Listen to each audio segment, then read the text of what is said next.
Yeah. What universal child care is you take the tyke at age 4 or 5.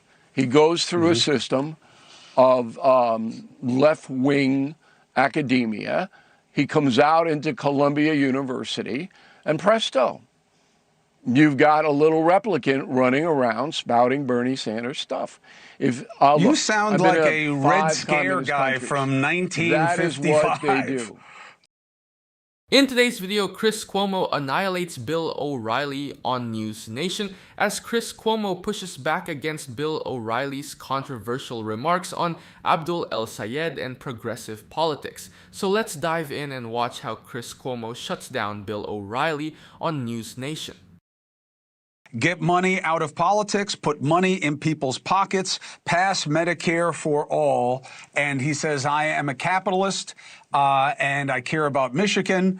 And he beat the Democratic incumbent that they were pushing on him from the House to run for Senate. He was outspent 8-1.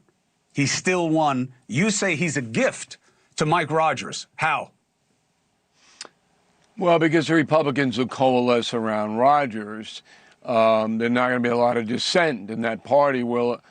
There will be dissent in the Democratic precincts. Look, politicians say what they want to say. You know that.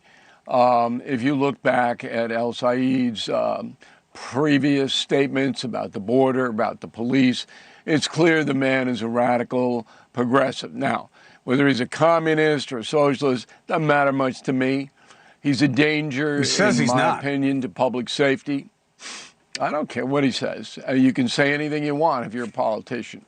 But what he has put out there is certainly as radical as it gets. Open borders, my God. Did he not see the Spanish thing? But he says he's not in favor of open borders. He says he's in favor of abolishing ICE as currently constructed because they're violating the law. But I got to correct the record for the audience, right? Because he doesn't say open borders. So when you say open borders, oh my gosh. You know, no, I don't. The record I don't has have to correct what you're saying. 5 times. No, the record has changed 5 times. I mean, if that were the basis, there'd be a lot of lawmakers that aren't in office, and I don't know that it's changed. I don't do the 5 times with El-Sayed. I don't do. I know you don't. I know you don't because we know why. Okay. We know why you don't. I wouldn't if I were you either. I know you don't. Okay, and you'd be smart not to because it's an infantile way to analyze the news. No, it's a way to hide about from who's the president. Go ahead. Okay, now let me make a couple of points. El-Sayed started as a very, very radical person, and then he kind of morphed into not so radical. So to say and take at face value what he's saying now is a leap of faith, to use a cliche. But it doesn't really matter, does it? Because the Democratic Party, as you pointed out, doesn't like him. They don't want him. They don't want people like him. Whether he's a true radical or not, it is just spoiling the whole Democratic message. So you have to assume, and African-American votes will be big on this, you have to assume that the Democratic Party is going to fight among itself, while the Republican Party is not. They're going to coalesce around him. They're going to demonize him. They're going to say this is Bernie Sanders light. That's what they'll do. And that will drive people to the poll. Now, who wins? A lot of outside money will come in. A lot. What stands out here is how quickly political labels can replace an actual discussion about policy. Calling someone radical may sound effective on television, but voters ultimately have to decide whether the policies being proposed would actually help them. Take Medicare for all. You can debate the cost, taxes, and implementation, but there is a legitimate economic argument behind the idea. Americans spend enormous amounts on healthcare while still dealing with medical debt, insurance gaps, and complicated billing. Dismissing the proposal simply because it comes from the progressive wing doesn't address those concerns. The same applies to immigration and ICE. Criticizing how an agency operates isn't automatically the same thing as supporting open borders. ICE has faced years of controversy over detention conditions, deportation priorities, and enforcement practices, so there's a real policy debate about what immigration enforcement should look like. And here's another important point. Winning a primary doesn't mean voters have automatically endorsed every position a candidate has ever expressed. Michigan voters can support a candidate because they believe that person understands their economic concerns, even if they disagree with them on certain issues. That's especially relevant in a state where manufacturing, healthcare, wages, and the cost of living can matter more to voters than national political branding. So instead of assuming Democrats will collapse or Republicans will automatically unite, the real test is whether either side can persuade Michigan voters with concrete solutions. Elections aren't decided by the loudest label. They're decided by which candidate can convince people that their agenda will actually improve their lives. And it's up to people to evaluate the histories of Rogers and El-Sayed. That's what you have to evaluate what they have said in the past, okay, and then make a determination, because politicians will tell you anything you want to hear, Cuomo, and you know that. Look, I mean, if it were a veracity contest, our elections would come out very differently than they have in the near past. What I'm saying is, I don't think that analysis makes sense in the general. It makes sense in the primary.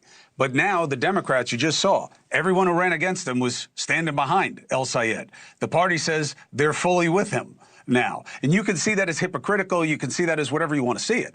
But in the general, they have a registration advantage. It's a Democratic seat, right? Peters is abandoning the seat, right? The sitting senator.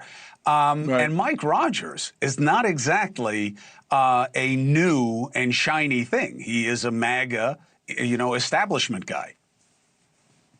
Look, I don't know much about Rogers, but I do know what the latest polls say. And they've got him either tied or within one of El-Sayed. Or up. So it's going to be a close race. Or up. But remember, El-Sayed has been getting his ass kicked by his own party. Now that's going to change. Now they're not going to say the same things. That will continue. That will continue. Why? Because the smart Democrats don't want to be tied to Bernie Sanders's progressive, communist, socialist, whatever you want to label it, movement. They don't. Well, he says he's a capitalist, but they'd rather lose a Senate seat. Loser. They'd rather lose a Senate seat. There's a lot of people going to stay home. And the African-American vote, which I'm studying now, progressives do very poorly, even in New York City, and do nearly as well as they thought they would with Mandani. I don't know why exactly, but we're looking at it. But when you have a divided party against a party that is together, that is an advantage for the party that is together. Yeah, I don't know that your assumption is right, but you're right. Being divided is harder than being united. I agree with you in a bipartisan system. What I'm saying is, it's one thing in the primary. Look, we see this all the time, which is in the primary we hate each other, but then when it's against the other guys, especially in this toxic twosome that our party politics is, we got to come together, because the last thing we want is, as Democrats would say, is another Trumper. Especially in a blue seat. Well, so I don't understand that motivation. Then I will enlighten you. Please. There hasn't been in my lifetime a movement as radical as the Bernie Sanders-led progressive movement. It took me by surprise. 2 years ago, if you were to say, hey, there's going to be a big communist element and it's going to get traction, I went, what are you talking about, Albania? But who's a communist? Who's a communist? Who's a communist? Look, the means of production is what people like Mandami want to control. All you got to do is look it up, okay? The means of production. One thing that gets lost in this is that primary elections and general elections are completely different political environments. Candidates can attack each other aggressively during a primary because they are competing for the same voters. Once the nominee is chosen, the incentives change dramatically. Party organizations, donors, activists and voters usually have a much stronger reason to prevent the opposing party from winning. That doesn't mean every Democrat suddenly agrees with every position of the nominee. It means voters often make a broader calculation. Which candidate do I trust more, and which party do I want controlling the Senate? That distinction matters when trying to predict what happens in a competitive general election. There's also a danger in assuming that progressive candidates automatically scare away large numbers of moderate or minority voters. Voters aren't voting from a single ideological checklist.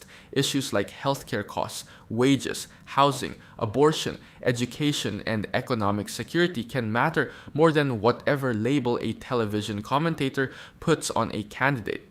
And Michigan isn't politically simple. It has major urban Democratic strongholds, suburban swing voters, and working class communities that can move between parties depending on the election and the candidates. That's why national assumptions can be misleading. The smarter question isn't whether one candidate sounds too progressive or whether Republicans can unite behind their nominee. It's whether each campaign can build a coalition large enough to win Michigan. A close poll doesn't prove that either side has the advantage. It simply means both campaigns have plenty of room to persuade voters and plenty of opportunities to make mistakes. They want to control that. He's the mayor of New York City. He's the mayor of New York City. He has done nothing to take away private property. He's taxing, he's doing other things that he said he was going to do when he was running. But this socialist thing, let alone communism, there's not a communist country on the face of the planet. I know you don't buy it. It's a boogeyman. It's quite clear you don't buy it. People believe what they want to believe. But he's frozen rents, in New York City. That's the first step. Now he wants grocery stores to undercut other grocery stores. The guy is called classic Marxist person. Yesterday, it was amazing because But he's the mayor of New York City. He's not the entire party, right? I mean, it's like you can have a guy who was out there, and the people where he ran wanted him. No, but I'm saying that why do you think that that's going to... I know, but why do you think that that will affect all Democratic races, one mayor? Because it's basically a radical movement. When a Bernie Sanders, who's the most dangerous man in the country, he goes out and says, we want to control children, okay? We want to control children. And you're going, okay. What does that mean? That's what they do in every communist country. So they want, what that means is when did Bernie Sanders say we want to control? Yeah? He said it yesterday. Universal child care. Okay? Yeah. What universal child care is you take the tyke at age 4 or 5. He goes through a system of left-wing academia. He comes out into Columbia University, and presto, you've got a little replicant running around spouting Bernie Sanders stuff. You sound like a Red Scare guy from 1955. That is what they do. All right. What? Bill, thank you for making your case. It was Dusty saying I got to go. What really needs to be challenged here is the tendency to take one politician's platform and use it as a proof of what an entire political party supposedly believes. That's a huge leap. A mayor advocating rent protections, expanded childcare, or stronger consumer protections isn't automatically advocating the abolition of private property or the complete restructuring of capitalism. In fact, many policies being described as socialist have existed in different forms inside capitalist democracies for decades. Public schools, Medicare, Social Security, unemployment insurance, and subsidized childcare don't eliminate private enterprise. They are government programs operating alongside a private economy. And when it comes to rent regulation, the debate is much more complicated than simply calling it Marxism. Economists disagree about its effects, but the policy exists because housing markets can leave renters with very little bargaining power, especially when supply is limited. You can criticize the policy without pretending it represents a communist takeover.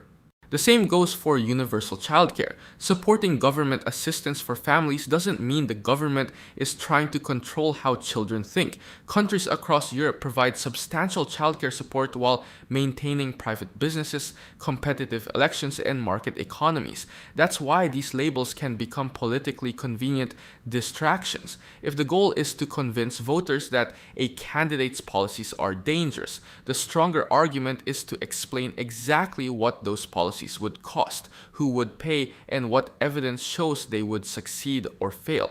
Calling everything communism may generate headlines, but it doesn't actually help voters understand the consequences of the policies being debated. Pause. Are you getting tired of getting half the story from biased news sources? One outlet says one thing, and another says the complete opposite. How are you supposed to know what's actually true? That's where ground news comes in. It lets you compare how different media outlets, left, right, and center, are covering the same story. So you can see the full picture instead of just the echo chamber. And here's the best part. Click the link in the description and get 40% off the Vantage tier, which gives you even deeper insights into media bias and political trends.